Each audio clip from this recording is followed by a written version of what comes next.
Shalom, Shalom Elohim. Bertemu kembali di dalam pembacaan firman Tuhan.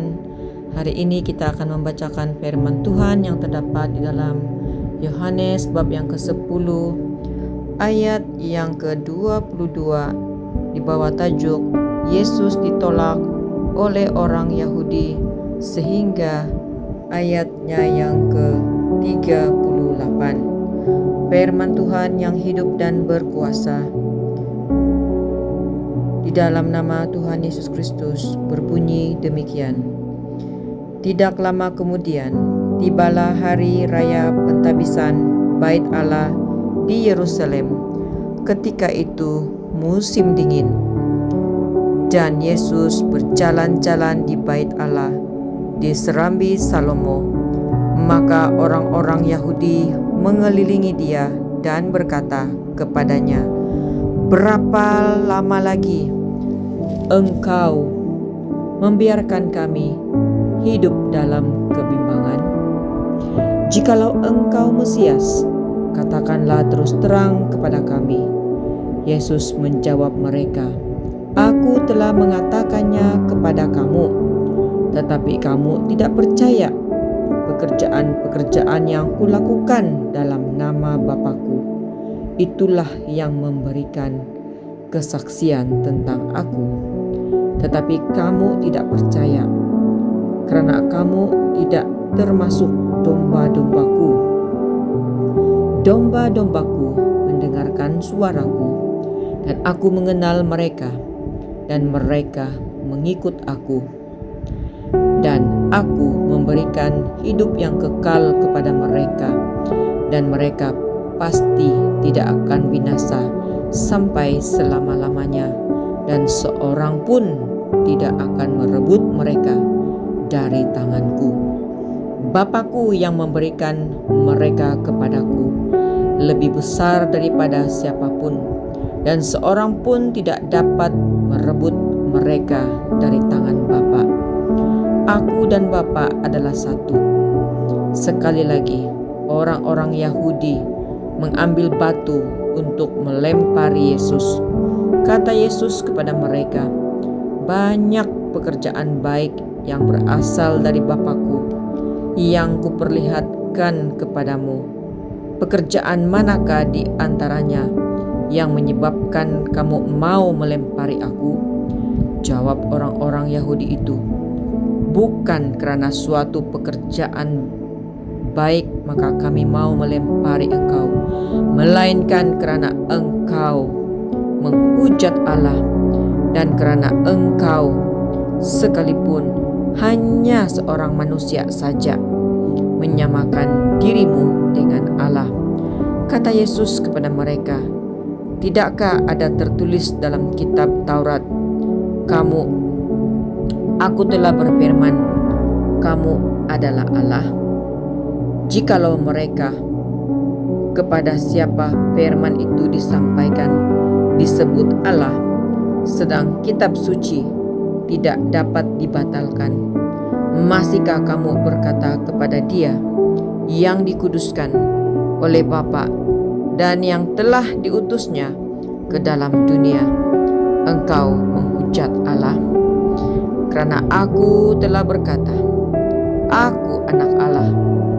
Jikalau Aku tidak melakukan pekerjaan-pekerjaan Bapa-Ku, janganlah percaya kepadaku. Tetapi jikalau Aku melakukannya, dan kamu tidak mau percaya kepadaku, percayalah akan pekerjaan-pekerjaan itu, supaya kamu boleh mengetahui dan mengerti bahwa Bapa di dalam Aku dan Aku di dalam Bapa. Demikianlah pembacaan firman Tuhan yang hidup dan berkuasa. Diberkatilah mereka yang bersepakat, bersehati, sepikir untuk membacakan firman Tuhan ini bersama-sama pada hari ini. Demikian pada masa yang lalu ketika Yesus datang, Ia ditolak oleh orang Yahudi. Siapakah orang-orang Yahudi ini? Golongan siapakah yang menolaknya? Tidak lain tidak bukan guru-guru Taurat, ahli Farisi, pemimpin-pemimpin agama, orang-orang yang dikatakan sebagai orang-orang yang berada di bait suci, orang yang mempunyai jabatan di sinagog, orang-orang yang dikatakan menanti-nantikan Mesias datang ke atas muka bumi ini. Tetapi ketika Yesus lagi datang menyamar sebagai manusia debu tanah yang hina, sebagai anak si tukang kayu, mereka melihat Yesus itu hanyalah manusia biasa sahaja. Lihat ayat ke-33 mengatakan,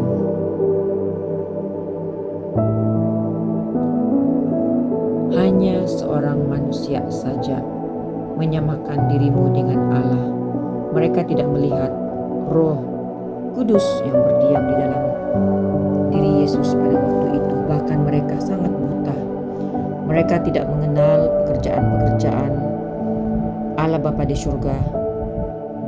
Begitu banyaknya pengajaran-pengajaran, khotbah-khotbah, perumpamaan-perumpamaan yang diajarkan, khotbah-khotbah di bukit, baik khotbah di atas perahu, baik mujizat 5 roti dan 2 ikan. Tuhan memberi makan ribuan orang, bahkan mujizat menyembuhkan berbagai jenis penyakit, orang lumpuh, orang buta, orang tuli, orang kusta, bahkan orang mati sekalipun dihidupkan. Banyak sekali pekerjaan-pekerjaan Bapa yang dilakukan oleh Yesus sebagai anak tunggal Bapa. Namun tetap saja mereka tidak mau percaya, bahkan mereka tidak mengenal pekerjaan-pekerjaan Allah itu. Bahkan mereka mengatakan ia mengusir setan menggunakan roh Beelzebul. Betapa manusia ini buta, tuli dan telanjang. Demikianlah di zaman akhir ini, di zaman Omega saat ini, sudah datangnya Roh Alfa dan Omega ke dalam dunia ini. Firman yang hidup dan berkuasa sekali lagi digenapi. Dia yang sudah naik ke surga, yang sudah berjanji akan datang kembali kedua kalinya untuk menghakimi orang yang hidup dan yang mati, untuk mendirikan kerajaan 1000 tahun damai, sudah ada di antara kita. Roh Alfa dan Omega telah diturunkan ke dalam wadah seorang manusia yang bernama Aditya Nugrahanto, Alfa o Omega. Perhatikanlah